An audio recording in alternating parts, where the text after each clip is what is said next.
The CBC is falling apart and their days are limited. Yes, this is something we all know, but they are starting to get desperate. Their audience is dwindling year over year, which has been interesting to watch and interesting to witness. You almost think the CBC is just so soft, and in some ways you don't really think much about them in general, but they are an entity. People there do have jobs, and they are desperate to keep those jobs. In all likelihood that a Pierre Poilievre government comes in expecting to have them float on their own, CBC is now making contingency plans to try and figure out how they're going to make money. And you're starting to see this on the left side of media in general. We can start with the independent side of it. We have people like Dean Blundell and Rachel Gilmore, who you can tell in general, they are struggling to make ends meet. They've been actually very public about this. At least Rachel has. Dean, a little bit more veiled in some degree, but they are not doing well. Their numbers they're okay. You know, you're always going to have a left-wing audience who want to hear what they have to say, but their audience is very small compared to their other counterparts in independent media and the numbers that they're putting out. So if the independent media left-wing is kind of watching this and really struggling right now to make ends meet and really kind of keep numbers up, well, you know the MSM is definitely feeling it in their own way. And the CBC is lashing out. Let's look at their numbers and then we'll kind of get into the story here. So this is comparing the annual report that they've put out between 2022, 2023, and then 2023 to 24. So their actual results in 2022-23 was 21.4 for CBC Radio Canada, 17.4 for CBC, 5.2 for Radio Canada, and then you can kind of see what they compare to the year prior. They were at 24.2 the year prior for CBC Radio Canada. CBC itself was at 20.7, and the Radio Canada was 6.1 million. Every category dropped off significantly. Then he moved to the following year. CBC Radio Canada went down to 20.5 million, different from 21.4 the year before. CBC went down to 15.9, down from 17.4. And then Radio Canada maintained their numbers at 5.2 million. But year over year, they've been declining to some degree, either a small percentage or a large percentage of the viewers. They're hemorrhaging every year. So when you look at these numbers and you see what's going on, do you think that means CBC is going to officially grow a conscience and start doing honest media? No. What they're going to do is similar to what we see the Liberal Party doing right now. They're going to cling on to power and the days of what could have been, the days of what was, and not shift, not pivot, not adapt to the times that we currently are in. People don't follow their BS anymore. People don't believe them as much anymore. Not really making much of an effort to win over the trust of the viewers. They're going to try and claw back viewers by strength or by decree. And we know this because they've been actively going after independent media over the past 6 months. We're going after different journalists, going after different shows, and they've been getting very more egregious by the day. And even over so the past month, it's been getting more highlighted and more pronounced. We look at our friend Daniel Boardman here. Daniel Boardman, he works with an independent news source called the National Telegraph. He works with Wyatt Claypool. And he specializes and more focuses on extremist groups within Canada, specifically Calistanis, Hamas supporters, the IRGC supporters, or IRGC themselves. He's been kind of covering these groups across Canada for quite some time. So naturally, we've talked about it, when you start covering these groups that are causing harm, are extremists, causing issues, and terrorizing people within the country, CBC is going to make you the issue instead of the people who are doing the harm. We see here with Jonathan Monpetit, who is a CBC journalist who is quizzing and going after Daniel Boardman and asking some pretty heavy questions. Daniel Boardman tweets out here, says, "Watch the full exchange between me and John Monpetit of CBC News over the use of bots. Watching it back after the article, I noticed two things. He admits he had no confirmation of any of this at the time. I do fully predict the direction he is going, give him a line for the use of the article, which he did, and then debunk what he said 5 days before he says it." And that's the thing with Daniel Boardman. He's a smart guy. He knows what he's doing. I said it to himself when I was on the show with him and Kushal a couple months ago, or last month. I was like, Dan, you're a wild boy. You disturbed the peace, and rightfully so. There's issues going on that need to be highlighted, and Daniel's the guy to do it. He will go after the Calistanis. He will go after Hamas supporters. He'll go after the IRGC supporters. He will make an example of what you're doing and highlight it to the nth degree. And people like CBC, who are dishonest journalists, are going to take issue with that. We even see it in the questions they're asking to Daniel via email to try and get a clip out of him. He says it here. To be fair, CBC News, they are not just attacking me because a few bots that may have retweeted something I said. I'm accused of the far more serious crime of being too funny on a podcast. Remember the guy who told white poopers to go back to Europe? Well, I did make fun of him and the wider Khalistan movement, and we'll do so again. In the interest of transparency, and so we can all see our tax dollars at work, here is the entire exchange we had following the interview and what made it to print. And this is when you can see the questions that they then asked him. They kind of saw Daniel's appearance on a podcast and he said some questionable things in the CBC's view. November 13th, he posted the following on X. Khalistanis march around Surrey, BC and claim we are owners of Canada and white people should go back to Europe and Israel. How are we allowing these R words to shape our foreign policy? The text appears above a video. The video in your post, however, shows a processional religious ceremony called Nagar Kirtan. The participants are singing hymns, not making statements you ascribe to them. The statements you were referencing in your post were made by Indejar Singh Jaswal, who recorded the video in a subsequent social media post. Jaswal explained that he is not Khalistani, and his statements were a response to racist comments detailed at him by participants in his live feed. And then they go on to ask him. So, in the CBC's view, this is what the reality was. So they asked him, have you taken steps to correct or apologize for your original post? Why did you use the word retards to refer to the people in the video? In this video, you discuss a separate explanation that Jaswal gave of his comments. You appear to refer to him as a mentally deficient Khalistani. Why did you use that term to refer to him? Later in that video, you make several negative comments about Jaswal's accent, including what the F is with that accent, and attempt to mimic his voice. Is it possible that some people would find that offensive, and how do you respond? These are very targeted questions, trying to get a specific response and reaction. And not at any point is the CBC, is John in this case, looking to get the answers over the issues that Daniel was addressing in his original video of Khalistanis targeting and terrorizing Hindus in Canada. He's not talking about that. No, he's taking issue with what Daniel's been saying. He's making a story about Daniel, the guy who's reporting on these issues, not the terrorism itself in Canada. And this is why no one takes the CBC seriously. And this is the issue that we're currently seeing. Is again, they're trying to claw back power, not by honest means, by giving honest stories. No, they're trying to claw back means by going after the independent journalists that are currently displacing them in the media landscape. In response to that email, Daniel Boardman said this to Jonathan. You seem to be having trouble with some of the material surrounding the issue, but have no fear, I'm here to help. In the original video, there are so many Khalistan flags that I could not accurately count the number. Full reference, Khalistani flags are the ones that literally say Khalistan on them. If you need further resources on the issue, I recommend going here. Now, most people would claim that this is evidence of bias and that you and the CBC set out with the narrative and are spending time and taxpayer resources to search down the narrative you set out to create.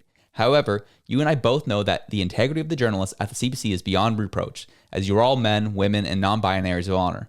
Therefore, I believe that the answer to the riddle of your incompetence is the same as the answers to your questions to me.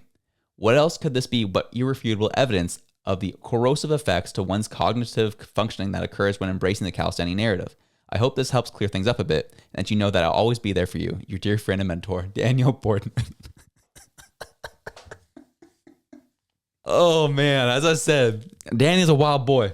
He's a wild boy, but I love that you put him in his place, because that's the point. That's the issue. That's the issue at hand right now. You are wasting resources and literally wasting tax-paying dollars to go after a guy who's covering a terrorist group within Canada. You're going after him and making issue of things he said and words he used that were off color, instead of the people that have attacked temples, that continue to intimidate and continue to drive a certain group of people out of the country. And then also went on to say, white people should go back to Europe in a way to troll. And you went as far as to defend the person in that video, saying, well, he was responding to racist comments in his live stream. Yeah, I hear you. But as I said about that video last month, if that was a white guy saying that about a different group, I'm sure you wouldn't have made an issue of because there's people in his live stream that were making racist comments to him. I'm sure you wouldn't have taken that approach. No, you took that approach because it served a specific narrative. Now you're going after Daniel about it. And it didn't stop with Daniel. After CBC went after Daniel, I started getting texts here on our show asking if CBC was coming after us. And thankfully, no, not yet.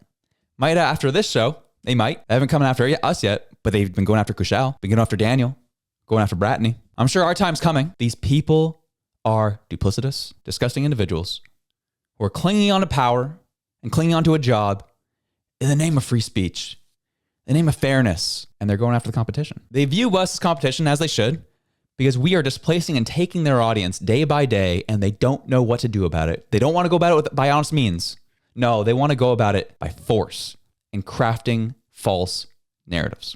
That is just Daniel Boardman and this one scenario. Now, CBC has taken aim at another show here in Canada, Northern Perspective. Northern Perspectives have been using content, whether it be in the House of Commons, which is in the public domain, or been using CBC News articles or videos that they've put out as clips, as many shows do, show clips of other shows and then talk to them. CBC is claiming a copyright issue over this, even though since they are the CBC, a public entity, they are covered under the Fair Use Act. So you can use their stuff as long as you're not taking their 30-minute clip and posting it as your own. You can take 1 minute, 1.5, post it, and then talk to it with political commentary. That's allowed. That's uncovered in the Fair Use Act. The CBC is actively attacking them for using their content, and so doing, trying to take money away from them. Northern Perspectives has done a great job. They've put forward some great content with some in-depth analysis, and there's a reason why they've grown so much, because they're good at what they do. And CBC recognizes this. And now CBC is again trying to claw back money wherever they can and go after the competition in the same vein. Northern Perspective released a 1-minute video here talking about this very issue, and we'll hear them out here. We are covered under the Fair Use Act when it comes to CBC News because they are, in fact, CBC News. So that's our opinion on the matter. Now, what is the effect of this copyright if we don't do anything? Well, CBC ends up taking all of the money that we actually earned off of those videos, and they take it for themselves. That's the effect. Yeah, and again, it's just Ryan and I running this show.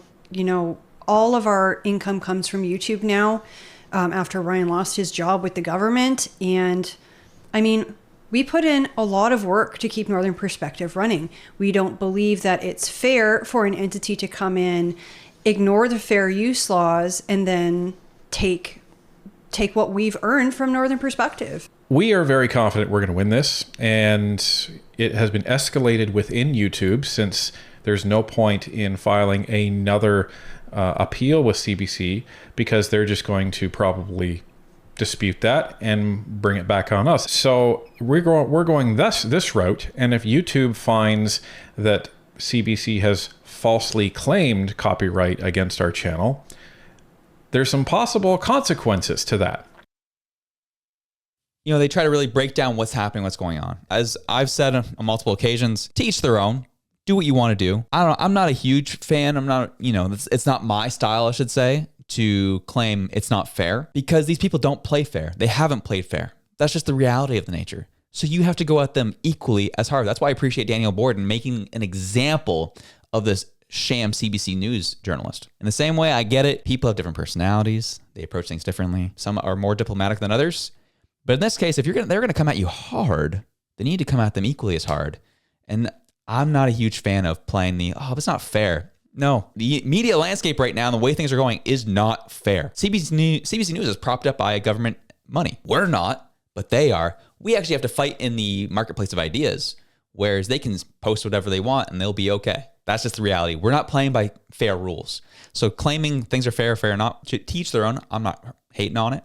Just perspective on me, a northern perspective. No, I was kidding. But this is of no surprise. We go back to their numbers. And the one thing that was a really huge highlight for me looking at the CBC annual report was actually in 2023. They said this year, the target for digital reach was partially met. This is because the forecast for the target underestimated both the number and the competitive threat of new entrants to the market, in particular foreign streaming and gaming services. They talked about the competition coming into the marketplace that they didn't account for, and they've been losing viewers every year. So they'll package it up in a nice annual report and say, oh, this is what's happening. This is why we're losing viewers. But behind the scenes, they know we're the ones who are taking the viewers, and they're going to be coming after us. So tell my fellow creators out there, ready to fight. Be ready to go. Be like Daniel Boardman. Get ready to drop the gloves and don't take any punches. And make sure you give it right back to them equally as hard, because it's about to get more ugly. They know their days are over. They know their days are limited.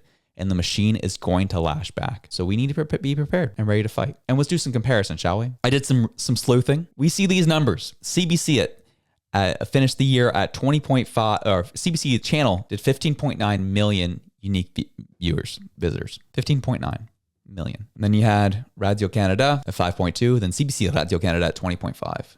All declining year over year. You bring those all together, and you're looking at approximately 41 million between all three of their branches. 41 million views a year, visitors a year. Well, this year, Northern Perspectives themselves have done 50 million views just on their own show. 50 million. Outperforming the whole CBC. You want to know why they're coming after them? That's likely why. That is what we're facing. That is the battle that is currently in front of us. Thanks for listening. Have yourself a good one. I'm out.